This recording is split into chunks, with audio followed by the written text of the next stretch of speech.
Hello friends, स्वागत है आपके हमारे चैनल टीचिंग बॉय बीडी में। आज हम लोग पढ़ने वाले हैं कक्षा 11वीं का भौतिक का अध्याय 1।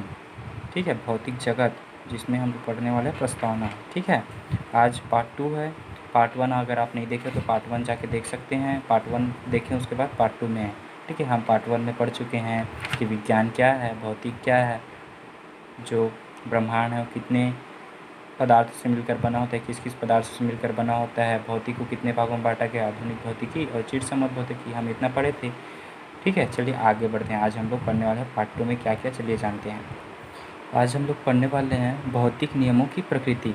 ठीक है, हम भौतिक कितने भागों में बांटा गया, भौतिक को चिरसम्मत और आधुनिक भौतिक तक हम उसमें पढ़ चुके हैं पार्ट 1 में। आज हम लोग पढ़ने वाले पार्ट 2 में भौतिक नियमों की प्रकृति। ठीक है, हमारे चैनल टीचिंग बॉय वीडियो को लाइक कीजिए, सब्सक्राइब कीजिए एंड शेयर कीजिए एंड बेल आइकन के बटन को प्रेस करना ऑल पे नहीं भूलना। अगर भूले तो नोटिफिकेशन नहीं मिलेगी, आपको नोट्स भी प्रोवाइड किया जाएगा। ठीक है, चलिए आगे बढ़ते हैं। तो भौतिक नियमों की प्रकृति में आता है वैज्ञानिक दृष्टिकोण, साइंटिफिक एटीट्यूड। ठीक है, चलिए जानते हैं। तर्क और प्रायोगिक तथ्यों पर आधारित विचारधारा को वैज्ञानिक दृष्टिकोण कहते हैं। जैसे कि कोई वैज्ञानिक है, वो दृष्टिकोण अपनी दृष्टि से देखता है कि तर्क लगाता है और प्रायोगिक तत्वों पर ही अपना विचारधारा को रखता है, जिसे हम वैज्ञानिक दृष्टिकोण कहते हैं। ठीक है, आप आई होप आपको समझ आया होगा। आप नोट्स करते जाइए। अगर वीडियो क्वालिटी अच्छी नहीं दिख रही होगी तो आप वीडियो क्वालिटी जाके यूट्यूब में पढ़ा सकते हैं। उसके बाद आता है वैज्ञानिक नियम, साइंटिफिक लॉ। ठीक है, क्या होता है, उन सामान्य कथनों को जो यह बतलाते हैं कि प्रकृति किस प्रकार व्यवहार करती है। वैज्ञानिक नियम कहते हैं, वैज्ञानिकों ने एक नियम दिया रहता है कि प्रकृति हमारा किस प्रकार व्यवहार करता है, ये जो प्रकृति है हमारा वो कैसा व्यवहार करता है। ठीक है, इसे हम वैज्ञानिक नियम कहते हैं। जैसे कि एग्जाम्पल देखें, दो पिंड एक दूसरे को आकर्षित करते हैं और समान आवेशों में प्रतिकर्षण एवं असमान आवेशों में आकर्षण होता है। जैसे कि कोई पिंड है तो दोनों के बीच आकर्षण होता है, अट्रैक्शन होता है। अगर दो आवेशों में ये प्लस प्लस है आवेश, आपने पढ़ा होगा, तो इसमें प्रतिकर्षण होता है दोनों में। अगर प्लस और माइनस है तो उसमें आकर्षण होता है। ये सब जानते हैं, तो ये क्या होता है, वैज्ञानिक नियम होता है। ठीक है, सिंपल से भाषा में बहुत आसान से समझेंगे, आपको सभी इसमें पार्ट आपको आसानी से समझाया जाएगा। उसके बाद आता है सिद्धांत। सिद्धांत क्या होता है, इंपॉर्टेंट है, आपको पेपर में पूछा जाता है सिद्धांत क्या है। तो सिद्धांत क्या होता है, भौतिक नियमों के व्यवहार की व्याख्या करने के लिए कुछ सीमित ज्ञात नियमों के पदों में बनाई गई परिकल्पना को सिद्धांत कहते हैं। जैसे कि भौतिक नियमों मतलब भौतिक निकायों के व्यवहारों की व्याख्या करना। जो भौतिक निकाय है, जो पिंड है, कुछ भी भौतिक, तो उसे व्याख्या करने के लिए कुछ सीमित ज्ञात नियमों के पदों में बनाई गई परिकल्पना। ठीक है, तो उसे क्या कहते हैं, सिद्धांत कहते हैं। उसके बाद आता है वैज्ञानिक नियम और सिद्धांत में अंतर। हम लोग यहाँ पढ़े हैं ना, ये वैज्ञानिक नियम और ये सिद्धांत में क्या अंतर है, तो जानते हैं। नियम यह बतलाता है कि प्रकृति किस प्रकार व्यवहार करती है। सिंपल सा आप पढ़ के समझ रहे हैं कि नियम हमारा यह बताती है कि हमारा जो पृथ्वी प्रकृति है, जो हमारा वातावरण है, कैसे व्यवहार करता है। नियम शाश्वत तथा अपरिवर्तनीय होता है। कैसा होता है, नियम एक बार बन गया तो वो अपरिवर्तनीय होता है। ठीक है, परिवर्तित नहीं होता है। किसी भी भौतिक प्रक्रिया में नियम का उल्लंघन नहीं होता है। नियम एक बार बना दिए वैज्ञानिक तो उसका उल्लंघन, उसे तोड़ा नहीं जाता है। ठीक है, आई होप आपको समझ आ गया होगा। चलिए आगे बढ़ते हैं। उसके बाद है वैज्ञानिक नियम और सिद्धांत में ही दूसरा अंतर है। सिद्धांत प्रेक्षणों या प्रायोगिक परिमाणों की व्याख्या करने के लिए ज्ञात नियमों की सहायता से बनाया जाता है। आवश्यकता पड़ने पर सिद्धांत में परिवर्तन भी किया जाता है। ठीक है, तो सिद्धांत प्रेक्षणों या प्रायोगिक परिणामों की व्याख्या करने के लिए जो सिद्धांत होता है, जैसे कि कुछ भी सिद्धांत बना देते हैं कि इसका सिद्धांत ये है, ऐसा पढ़ते हैं, तो उसे प्रायोगिक और प्रेक्षणों और परिणामों की व्याख्या करने के लिए ज्ञात नियमों की सहायता से बनाया जाता है। जो ज्ञात होता है उस नियम की सहायता से बनाया जाता है। आवश्यकता पड़ने पर सिद्धांत में परिवर्तन भी किया जाता है। ठीक है, आप नोट्स कीजिए, अच्छे से पढ़िएगा, आपको सरल भाषा में समझाया जा रहा है, आपको नोट्स से भी मिलेगा। ठीक है, हमारे ही चैनल में। उसके बाद आता है वैज्ञानिक विधि, साइंटिफिक मेथड। जो वैज्ञानिक जो विधि होती है उसे क्या क्या होता है, ये बस आपको जो प्रस्तावना चैप्टर है वो बस इंट्रोडक्शन है आपको थ्योरिकल पढ़ने का बस। ठीक है, चलिए वैज्ञानिक विधि, साइंटिफिक मेथड क्या क्या होता है, इसी का परिभाषा देखते हैं। प्रकृति और प्राकृतिक घटनाओं के संबंध में ज्ञान प्राप्त करने की सुव्यवस्थित उपागम अपूर्च को वैज्ञानिक विधि कहते हैं।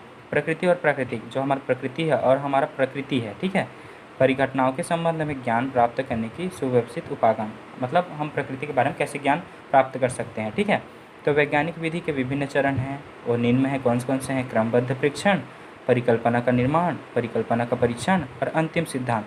क्रमबद्ध परीक्षण मतलब एक बार परीक्षण लेंगे कि कैसा होना चाहिए, क्या होना चाहिए, उसके बाद परिकल्पना, उसे परिकल्पना करेंगे कि कैसा निर्माण होना चाहिए, ठीक है।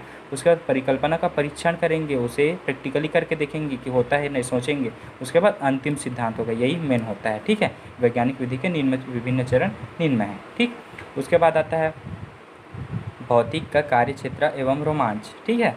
चलिए पढ़ते हैं कि कहा जाता है कि अब इसको पहले समझ जाते हैं, फिर मैं एग्जांपल देता हूँ। भौतिक का कार्य क्षेत्र मतलब भौतिक का कौन से कार्य में क्षेत्र है, ठीक है, क्षेत्र में कार्य है। एवं रोमांच मतलब फिजिकल एक्साइटमेंट क्या क्या है, ठीक है, स्कोप में इसे जानते हैं। तो कहा जाता है कि आइजक न्यूटन बगीचे में बैठे थे, सेब का फल नीचे गिरा, उनकी जिज्ञासा बढ़ी, वे सोचने लगे कि सेब का फल नीचे ही क्यों गिरता है, ऊपर क्यों नहीं जाता।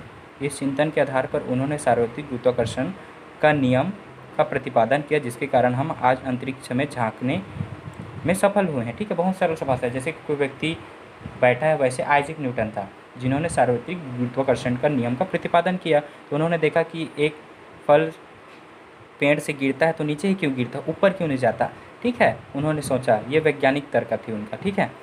उसके बाद अनेक प्रकार के एग्जाम्पल हैं, आप इसे बुक से पढ़ सकते हैं, ठीक है। बहुत सारे एग्जाम्पल दिए हैं। चलिए आगे बढ़ते हैं।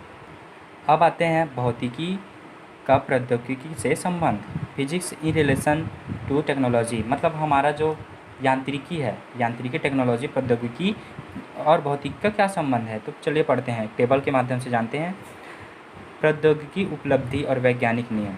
विद्युत जनित्र, जो जनित्र होता है डायनेमो हमारा, तो कौन से वैज्ञानिक नियम पर काम करते हैं, इसे हम याद रखेंगे, फैराडे के विद्युत चुंबकीय प्रेरण के नियम पर।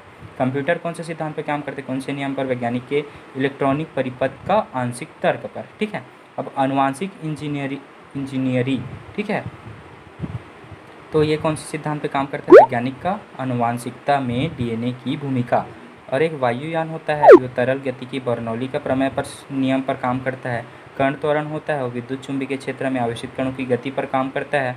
और जल विद्युत शक्ति है, पृथ्वी ऊर्जा का विद्युत ऊर्जा में परिवर्तन करता है, ये नियम पर काम करता है। बहुत सारे एग्जाम्पल हैं, आप बुक से इसे पढ़ सकते हैं। ये बहुत इंट्रोडक्शन चैप्टर है, इसे हम सिंपल भी पढ़ेंगे तब भी हम समझ जाएंगे, ठीक है, ज़्यादा समझाने की इसमें आवश्यकता नहीं है। उसके बाद आता है भौतिकी का विज्ञान की अन्य शाखाओं में संबंध। भौतिक का विज्ञान की अन्य शाखाओं में संबंध कि हमारा फिजिक्स है, भौतिक है, ठीक है, इसका साइंस के साथ क्या क्या रिलेटेड है, इनकी कौन से शाखाएं में रिलेटेड है इसका। तो ये गणित और भौतिकी है। गणित में बहुत सारा है, जैसे कि पाई का मान ढूंढने में कई प्रकार का एग्जाम्पल है, आप बुक से पढ़ेंगे।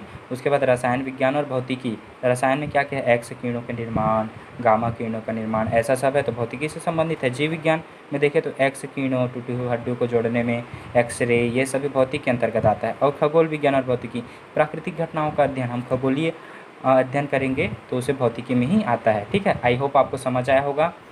हमारे चैनल टीचिंग बॉय वीडी को लाइक कीजिए, सब्सक्राइब कीजिए एंड शेयर कीजिए एंड कमेंट कीजिए आपको वीडियो कैसे लगा। और बेल आइकन के बटन को ऑल पे क्लिक कीजिए, जिससे आपको डेली नोटिफिकेशन मिलता रहे। हमारे चैनल में आपको 11th और 12th के फिजिक्स, केमिस्ट्री, बायोलॉजी का कोर्स पूरा कंप्लीट कराया जाएगा और लाइव क्लास भी लिया जाएगा। ओके, थैंक यू फ्रेंड्स, मिलते हैं अगले वीडियो में।